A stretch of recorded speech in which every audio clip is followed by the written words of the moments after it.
Hey everybody, my name is Rich and I live in the land most people call the land of the potato. But to be quite honest, we actually grow a lot more sugar beets than we do potatoes. So just a little FYI for you. Yes, I'm talking about the land of Idaho, and I live outside of Boise in a small town with 5,000 people in it. And it's a great place to raise a family, and so you ought to come check it out.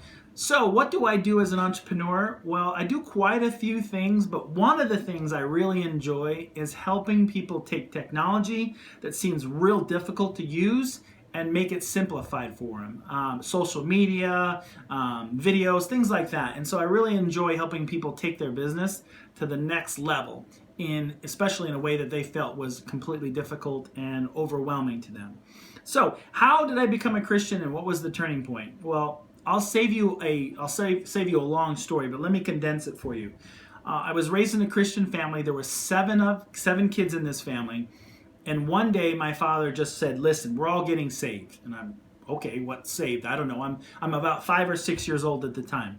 So next thing I know, I'm baptized and I'm raised in this family. I knew all the right answers, sword drill with the Bible. I could find it fast, but it was all right here, and it was never really here. Until about 12 years ago, when I met an amazing woman who was my best friend, and now she's my wife.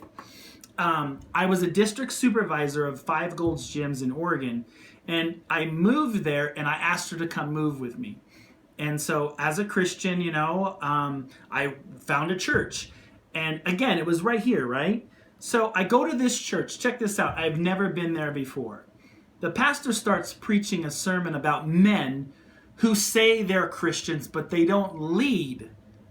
And it just went on and on about how you say you're this, but you do this. How you say you're that, but you end up living this life.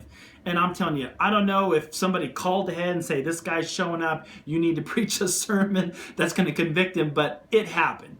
I was hot in there, and here's the funny thing. At the end of the service, the pastor came up to me and Sarah, my wife, and said, "Hey, I saw that you were new here. Just wanted to welcome you. What did you think of the sermon?" And I got to tell you, I looked him square in the eyes and I said, "I thought it was horrible." And I proceeded to tell him why. But anyway, today him and I are really good friends. But here's what happened. God radically shaped my cage.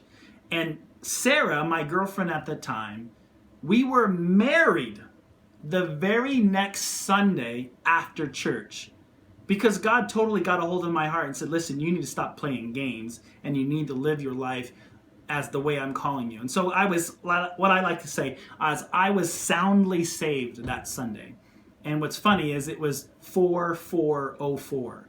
So I'll never forget the day, and it's been awesome. So why am I in this community? To be quite honest with you, as a Christian entrepreneur, I've been at several conventions and things like that, and people will stand up on stage and their well-meaning hearts say, "Speak to the universe," and things like that. And I just cringe in my heart. I know they mean well, but I know the one who created the universe. And you know them too. And so I really believe that we are called to be a light in the darkness. And we have no light of our own, right? We reflect the moon. We reflect the sun. Like the moon reflects the sun.